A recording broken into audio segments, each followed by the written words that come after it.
আমি তো জন্মাতে চাইনি, জানি না কেন আমার পরীক্ষা নেওয়া হচ্ছে। আল্লাহ এই পৃথিবী বানিয়ে এতে কি রাখতে চেয়েছেন? একজন খলিফা। খলিফা কি করে? নিজের সিদ্ধান্ত নিজে নেয়। তারপর তিনি একটি পরীক্ষার কথা জানিয়েছিলেন, কিন্তু তোমাকে সঠিক সিদ্ধান্ত নেবার ইচ্ছা করতে হবে।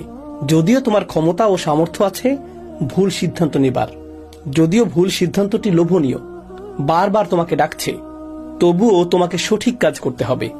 আর সেই সামর্থ্য তোমার আছে। যদি তুমি সঠিক সিদ্ধান্তটি বারবার নাও, যদি কখনো ভুল করে ফেলো, তবে উঠে দাঁড়িয়ে ক্ষমা প্রার্থনা করো, এরপর আবার সঠিক সিদ্ধান্ত নিতে থাকো।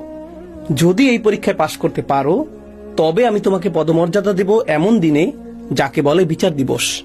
যদি তুমি সেটা পাশ করো, তবেই আমি তোমাকে জান্নাত দেব। আচ্ছা, এখন এই যে নিজের মতো পছন্দ করার ক্ষমতা, সিদ্ধান্ত নেবার ক্ষমতা, এটা হলো আল্লাহর বানানো সবচাইতে বড় পরীক্ষা। আর এই পরীক্ষাটা বিশাল দায়িত্ব, তাই না? কারণ তিনি আপনাদের পৃথিবীতে নিজে নিজে থাকার দায়ভার দিচ্ছেন। আরবিতে এটার মানে হলো আমানাহ। শব্দটি কি? আমানাহ। সূরা আহজাবের 72 নম্বর আয়াতে আল্লাহ বলছেন, ইন্না আরাদনাল আমানাতা আলাস সামাওয়াতি ওয়াল আরদি ওয়াল জিবাল ফাআবাইনা ইয়াহমিলনাহা ওয়া আশফাকনা মিনহা ওয়া হামালাহাল ইনসান ইন্নাহু কানা যালুমান জাহুলা। আল্লাহ বলছেন, আমি এই আমানত পেশ করেছি আসমান সমূহকে, মানে আকাশের সব কিছুকে, সব সৃষ্টিকে জিজ্ঞেস করা হয়েছিল, তুমি কি সিদ্ধান্ত নিতে চাও? এই পরীক্ষা চাও? কারণ এই পরীক্ষায় পাশ করলে জান্নাতে যাবে, আর পরীক্ষাটিতে ব্যর্থ হলে কোথায়? জাহান্নাম দেখতে এমন, যেতে চাও ওখানে? জান্নাত দেখতে এমন, যেতে চাও? যদি যেতে চাও, তাহলে সবচাইতে কঠিন এই পরীক্ষা দিতে হবে। আল্লাহ বলছেন, আমি এই পরীক্ষা সমস্ত সৃষ্টির সামনে পেশ করেছি, আর সবাই প্রত্যাখ্যান করেছে। সবাই বলেছে, ইয়া আল্লাহ, যেমন আছি ভালো আছি, দরকার নেই, মনে হয় না এই ঝুঁকি নিতে পারবো, খুব ঝুঁকিপূর্ণ। এত ঝুঁকি, কারণ ফেল করলে কোথায় যেতে হবে? জাহান্নামে। এরপর আল্লাহ সৃষ্টি করলেন আমাদের মানব জাতি সমৃদ্ধ এক পরাশক্তি দ্বারা।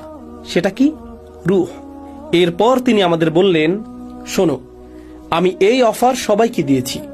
তাদের অফার দিয়েছি যে পৃথিবীতে খলিফা হিসেবে পাঠাবো, আর নিজেদের মতো সিদ্ধান্ত নেয়ার আমানত দেব। কিন্তু অস্তিত্বশীল কোন সৃষ্টি আমার এই অফার গ্রহণ করেনি। কিন্তু আমি তোমাদের এক বিশেষ শক্তি দিয়েছি, সেটা হলো তোমাদের শুধু ভারসাম্যই নেই, ভারসাম্য মনে আছে, মানে তোমাদের ভালো মন্দের বোধ আছে। এই ভারসাম্যের কারণে একই সাথে আমি তোমাদের এমন কিছু দিয়েছি যা আমার সাথে তোমাদের সর্বক্ষণ সংযুক্ত রাখবে। তোমাদের ভেতরে এমন নূর যা আমার সাথে সংযুক্ত থাকবে। সেটা কি? রূহ। আর এ কারণেই তোমরা এই পরীক্ষায় পাশ করতে আমার অন্য যে কোনো সৃষ্টির তুলনায় বেশি সক্ষম। তোমরা কি তবে পরীক্ষাটি নেবে? আমি জোরাজোরি করছি না, তোমাদের ইচ্ছা। তোমরা কি পৃথিবীতে এসে এই পরীক্ষা নিতে চাও? আচ্ছা, পরীক্ষাটি নিয়ে আরো কিছু জানাই তোমাদের আমি। যখন এই পৃথিবীতে আসবে, এই যে কথোপকথন হচ্ছে এখানে, যে পরীক্ষাটিতে পাশ করলে একটি বিচার দিবস আসবে আর তোমরা ওই জান্নাতটি পাবে, ওই যে, কিন্তু এই পরীক্ষায় ফেল করলে বিচার দিবসে তোমরা পাবে ওই জাহান্নাম। দেখতে পাচ্ছ? হ্যাঁ, দেখতে পাচ্ছি। আর তোমাদের শত্রু থাকবে এই পৃথিবীতে, যারা চাইবে তোমরা জাহান্নামে যাও। অনেক শক্তিশালী শত্রু থাকবে তোমাদের। কিন্তু আমি যা তোমাদের দিয়েছি, তোমাদের ভেতরের যেই ভালোত্ব আর যেই ওহী দেব তোমাদেরকে, সেগুলোই যথেষ্ট হবে পরীক্ষায় পাশ করার জন্য। তোমাদের মধ্যে সমস্ত গুণ, সমস্ত সক্ষমতা ও সামর্থ্য দেয়া আছে, যেগুলো পরীক্ষাটি পাশ করার জন্য প্রয়োজন। আমি গ্যারান্টি দিচ্ছি, তোমাদের সেই সামর্থ্য অবশ্যই আছে, কিন্তু সিদ্ধান্ত তোমাদের। প্রসঙ্গত আরেকটি কথা বলছি, কোনো কাজের সামর্থ্য থাকা মানেই কিন্তু কাজটি করে ফেলা নয়, তাই না? মেধাবী ছাত্র মানেই কি সে অনেক পড়াশোনা করে?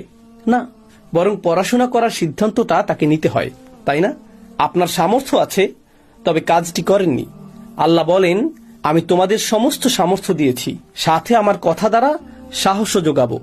এখন প্রত্যেকটি মানুষকে এই সিদ্ধান্ত নিতে বলা হয়েছিল, এই পরীক্ষা নেবার কিংবা না নেবার, সবাইকেই। আমার থিওরি, শুধুই থিওরি, বলছি না যে এটাই সত্য, তবে এই ধারণা করি যে আমাদের প্রত্যেককেই আমাদের নিজ নিজ পরীক্ষা সম্পর্কে জানিয়ে দেয়া হয়েছিল। তুমি ক্যান্সার, তুমি ডিভোর্স, তুমি ছোটবেলায় মা বাবাকে হারাবে, তোমার এই সমস্যা, তোমাকে মিথ্যা মামলায় ফাঁসানো হবে আর পরিবার থেকে বিচ্যুত হবে। ইব্রাহিম, তোমাকে তোমার বাবা ঘর থেকে বের করে দেবে, তোমার এটা হবে, তোমার ওটা হবে, তোমার সেটা হবে, তোমার ওটা হবে। তিনি আমাদের সব ধরনের সমস্যা বলে দিয়েছিলেন। তিনি আরো বলেছিলেন, সেসব পরীক্ষায় সঠিক সিদ্ধান্ত নিলে কি হবে? আমরা এইসব পরীক্ষার কথা শুনে কি বললাম বলুন তো? অবশ্যই পাশের জনকে ইশারা করে হয়তো বলেছি, দেখেছো জান্নাতটা আসলেই অসম্ভব সুন্দর। কিসের শত্রু? আমরা সব দেখে নেব, কোনো সমস্যা নেই। আমাদের